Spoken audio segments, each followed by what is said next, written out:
بسم الله الرحمن الرحيم. الحمد لله رب العالمين، وصلاة وسلاما على أشرف الأنبياء نبينا وحبيبنا وقدوتنا محمد بن عبد الله وعلى آله وأصحابه ومن ترسم خطاهم إلى أن يرث الله الأرض ومن عليها. اللهم اجعلنا من الذين يستمعون القول فيتبعون أحسنه. اللهم أرنا الحق حقا وارزقنا اجتنابه وارزقنا اتباعه، وأرنا الباطل باطلا وارزقنا اجتنابه. اللهم أرنا الحق حقا وارزقنا اتباعه، وأرنا الباطل باطلا وارزقنا اجتنابه. مرحبا بكم أيها الإخوة الفضلاء الأحباء في هذا المجلس المبارك، كيف يربي المسلم ولده. معكم أخوكم الفقير المضطر إلى رحمة ربه المنكسر خاطره لقلة العمل والتقوى، خليفة عبد الله توري. وما ستلا تدوك ولا كسر كلاباما كيسون النمو بمية وبيك ولا مبانيو mbali bisuna ila na nyinsi din kirato membe dendi muslimo bali ngo kulula nyaadile muslimo bali ngo kulula nyaadile wa ya fam fo yele wala mko amanke tubabu kuluroti amanke tubabu tanala kuluroti bari muslimi ya la kulurolo o sabu kamala kuma ko melbe fola ide kulur la ini obijele idimo wara ila kulur fo ni obijele mo mansiya kuma ko ni moyoti mo mansiya kuma ko ni barloti waren kuluro mo fennati membe kulur la ni kulur fontem woto wol fulo be te karno la ni kuma kan armen na ki kulura kendo bare ngani lo ngadan ke ko Allah subhanahu wa ta'ala atele mo kulur la to nyamati kulur la mo katala damanzi bar kulur la fon to nyama hakikato adan lahu Allah subhanahu wa ta'ala. Alhamdulillah rabbil alamin. Ngani longo ngadan ke ko nani dino dina londo la mat yambar fem folo Allah subhanahu wa ta'ala inna nakila ba Muhammad sallallahu alaihi wasallam ala yamar minna aya kilifa ko men folola wala kada karamat ay londo fo ani asabul suratu alaq ala ko jeko subhanahu wa ta'ala iqra bismi rabbikal ladhi خلق الإنسان من علق اقرأ وربك الأكرم الذي علم بالقلم علم الإنسان ما لم يعلم. جام الله سبحانه وتعالى كلا يا مرجان كراونا أي دتلوك كراونا إلى كلا محمد صلى الله عليه وسلم دتلوك كراونا نين إماري وطولا بسم ربك نين إماري وطولا يا كما سيولا بسم الله عفوا الذي خلق من سا تونيا ما باتو تونيا ما بمية مي داروك الذي خلق مي داروك أي داروك من الخلائق دافعون العالم أي دافعون الداب. خلق الإنسان أي حدبلهم سيفا دا حدبلهم دافعون سيفا دورت ملائكة مو دافعون سيفا دولت جن مو دافعون سيفا دولت. إذن خلق الإنسان أي حدا ولدا وما يدنا كافو كامو دافعون كتن تومال دا لا يفهم دا بل على أي حدا بدون فجين أو تونين كما حدا بدون مو دافعون بي بنيا رمت أتنا مو حدا بدون دافعون بي في زمن تيوت. ولقد كرمنا بني آدم على يوم ما حدا بدون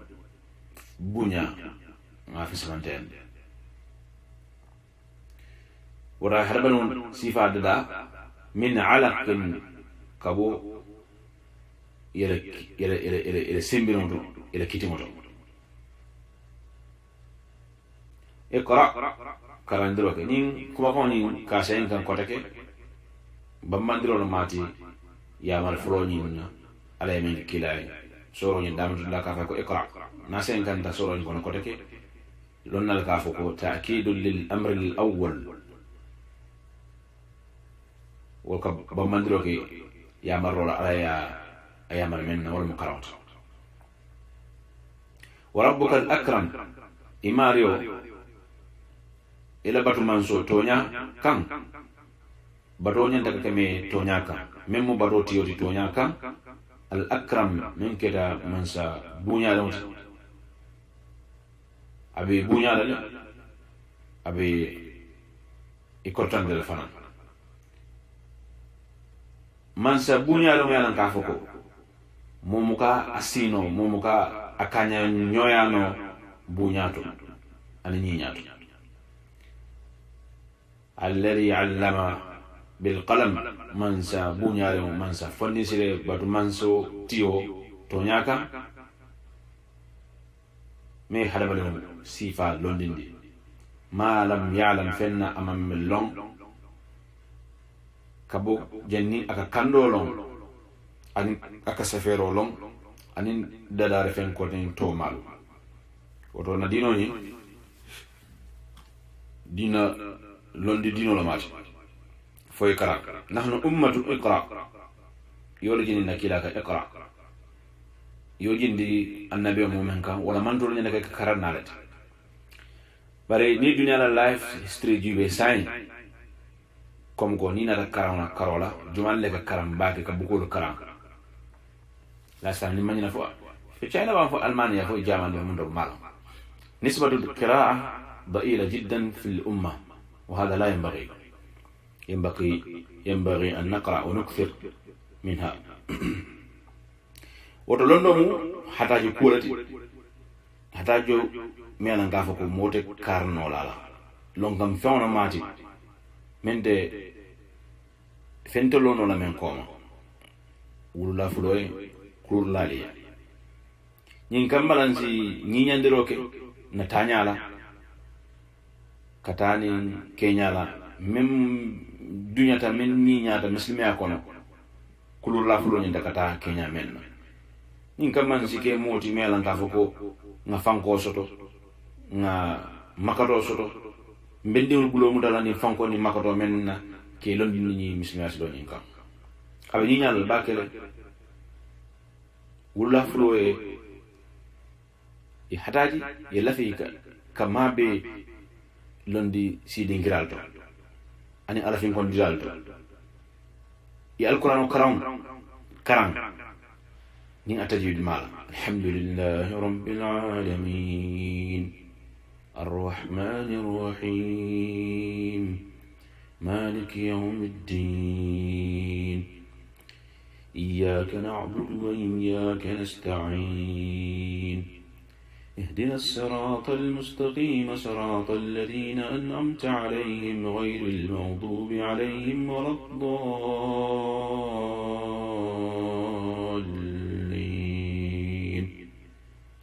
نينم تجيدوتي كاكاتا كالقرآن كرامي ونعمة نيموكا كرامي ونعمة فران إسنا كدين كرالا إجوين دين كرالتو إبا كرامي ونعمة نينين كينيا نعلما إسيو منكي exusti isi o manke sababoti mensi balika nyinno ibi fen ko don no kan ne melan ka foko wolle ko lata nyenti alquran be musone afennati alquran musone afennati alquran musone atan ala ko subhanahu wa ta'ala wala kad yassarna alquran lidhikri fa hal min mudakkir ni fen kondiro min gal alquran nyenti ngasone andile fumo be jeewa min be hakil buland la ba woto isiyo atameta ñawañandi do ite fono ye fam balala bari isiyo mi bali ka qur'an tanka wa hakil fanantela min te qur'an tanka nola min te qur'an karanya nola bari ila haram folo wala yi fam haram yi fam bali ila baliro folo mu ifona di tumara mi ga fonte ni ke nola ni ko ta ke no na وراني ياتل ولا فلو يوم من القرآن كانوا يا كتير نو اسمه تاو أني كنتو يمن القرآن يكون فقدر كل امرئ ما كان يحسنه علما كان أو كان غيره ياتل ولا من القرآن كلام يمنو نكيد إن كلا لك كلام نامنا يا كتفنا إذا كل لا wulula tanano ko ngafu dia moto nyame dino ka kulu wulula fulo tano bulle sometimes yakata ye dino yin faham yala kitol faham yakata fana ni bitala wo londi sidin kiral to ani wala fi gon dulal to ikadinul samba ife ini dinul kata ni kamale fana si konto do soto londo nyinto bari londi sidin kira joma alle molti amanke ni gamme dulalti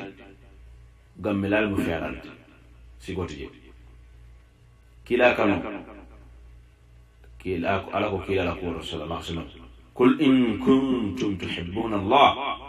afoy ko kila ni ahadal ko tonya ale ala kanu fattabi'uni albulada kila no manke nyindi kaw lonkilin jube san kono katu worin na akanoti musol nin kewlu be dunna nyokono dol be payti donna dol be orbal donna dol be don si famane do be kele biri baye wulu na menje wulu kaji gamut la dino ni do yamude hakilo to ban waram fo yamuda kila la saybol wara yamuda kila la sallallahu alaihi wasallam yamuda kila bolo ko ala gafu ko muka ke tay oto dang mo kendol mel tamita idan damen kad londi koyo ni ku koyo ka idan dawolta kif haythu waqafa alqawm fa innahum ala dalilin muqifu ni wo mi wasa fente wasa no la kote ida hakilo si dia nyaaw nyen ite si nulo si nyaaw nyen kila no moto ana kanoto ite wol sila wo yaka nyaama aka wanyama ida moto gamo laslo manke muslim yakuti wallahi lillahi tallahi bari shi'al walla yakuni follow siyal dum ni men mo wollo wol mo kafu filero wonati indino la kuwol abede satno lan non don si findina wala da on woto imari si londi dinkiral jube e ma bel da min to inil ndewon wulan do be sa fo no ko ntela condition o take meno la ngabula ni karan dilan noma askeno yiko men foto nyala bari ujabiru menti ala men fal qur'an kono fattakullaha mastata'tum alsila alanya alla la yara kontola alsimenno iko awoni membe surat tawabun iko awoni mansukhatun bi qawlihi tabaraka wa ta'ala ittaqullaha haqqa tuqatihi fi surati nisa iko awoni ala kulobe sabatin alquran kono bara kito ala burkandini ayol la membe suratul nisa ala ka ko alsila alanya silama to nya mala نعم هذا ذكره أو مذكور في تفسير الجلالين يمكن يراجع لمن يشاء ورسل على يلا كرولان كي اسمنو كراون كوتو يوكي isiyo manke excuse drawti isiyo manke sababu de men si bal londo nyen e be fanko don karan kan be no kan londo la sona dawlt naam okola ni na society jibe sayente banko jamal to musime bankol to karamol be siyare mi sirol be siyare o be sirol dalla karande dal bije daral bije ikalo kamol karande alquran wala anin kamol fahamundi muslimi ala kolla ijama bije imanke karamonti men ka jo hani men ka jo fana ifane lon kilin create ila lon kono kawo kara wode balakasiti ni atere ko lolo ite ka akilina no lungo lo ite ka akilina no do ko lungo ka bo tenao kata fo aka ban loko nga ballu meno muti dullati imari be ayo la nola ayo lam ni atere ko hanata ko lolo e ko no ni mo fanan no hanni atere ko loko ngon sinya ke ite ka akilina karam no adu ka ko ni no wala mu ite kontoti wala mu yinioti faqadru kullu imrin ma kana yuhsinu momondi isman daw wala mi men no kalkulano tanka ku kende ku bete bara manke wajiboti kunna mem wajiboti kunna wala kalkulano karam como ala ya jindi nyamen kila kan sallallahu alaihi wasallam hadi so keno ni ku lambe be fo kante oto alqur'ano ka wa innahu la dhikrun laka wa liqaumika wa sawfa tusalun kawandir la mati hakil branda no mati ide kila sallallahu alaihi wasallam ni moli adun ibali ni kala alkema sin alquran ni nakola وقال الرسول يا ربي إن قوم اتخذوا هذا القرآن مهجورا كلا صلى الله عليه وسلم دلا وسيو سابو كمالا على مولي منكي القرآن يننا كولا أفوا ماريو أي منتول ريبورت كتا ماريو كا كوي كو ماريو أكو دم ماريو نمانتول دي ينيم القرآن متا دا كنت فنتي يتسون لك كرام لو نالي من فاسلوتو ولا إما يتسون لك كرام وران يتسون لك بارا أكيتي ولا يكيتي كلونتا يول سامبالا بلاسول إلى نين لول إلى نين لوال يفوني من دي بلول ni di am ta misil me dimo bi akoy ko min belluwati lol to de belluwati lol to atal ko luwa to nya mamu ni alquran wolte tuma lamen nakatela kitaboti akal kitabul fi samantoti la yatihi al-batil batara mukana anyatiluna wala min khalfiha bolunya makoma fa kalbanu le afalin ibarata ile ni wala bari maji be kundon fo la ko lolo ni man sa dona ta welu akuro sambana ni wota ni dona do na akuro sambana القرآن يقول له إنا نحن نزلنا الذكرى وإنا له لحافظون ni القرآن تلي أجينا بنت اللي بعتن كافرا ولكن موت لون كاتن كافرين فين أبدا ni lo tabi ko hafikin bon la jidi ni kren sino wasa fo yoko baba amanke wonyama mbari amanke wonyama ikafoten